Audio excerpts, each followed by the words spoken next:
Polisi amankan 2 unit alat berat beserta 6 tersangka kasus galian C tak berizin.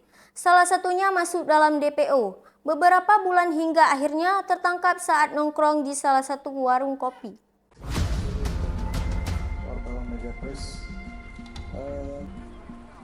Sebanyak 2 unit alat berat jenis ekskavator hasil aktivitas galian C ilegal yang berada di Kecamatan Pantai Bidari dan Rantau Perlak diamankan Polres Aceh Timur, tepatnya di Polsek Idiraya.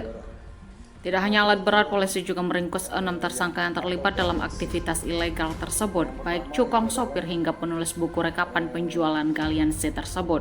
Kapolres Aceh Timur AKBP Andi Rahmansyah menyebutkan, salah satu dari 6 tersangka merupakan DPO sejak Januari 2023 lalu.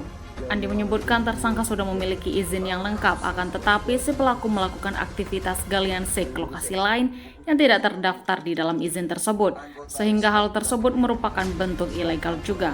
Sementara tersangka lain yang merupakan orang baru dan suka berpindah-pindah lokasi pada akhirnya tertangkap basah oleh para petugas. Pertama itu adalah kasus lama, di mana DPO yang terjadi pada tanggal Januari, sekitar 23 Januari kalau saya 2023. Dan kasus yang 3 tersangka tersebut sudah kita limpahkan dan sudah diputus.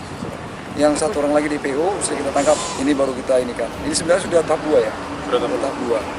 Kemudian kasus yang kedua ada di Rantau Panjang Perlak. Nah ini barang buktinya. Ini semuanya masih dalam proses penyidikan. Sementara apakah ini memang hanya 3 tersangka yang kasus ini, atau yang itu hanya 2 tersangka, atau bertambah tersangka ya? Ya, orang berpendapat menuduh Polres Timur bermain mata dan lain-lain, sudah kami buktikan hari ini bahwa tidak ada bermain mata.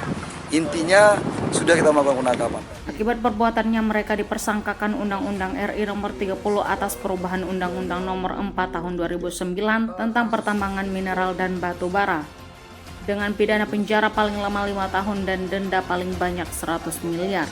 Selain itu, Kapolres mengatakan bahwa tidak menutup kemungkinan akan ada tersangka baru setelah dilakukannya pengembangan lebih lanjut. Dari Aceh Timur, tim liputan melaporkan untuk seputar Aceh TV.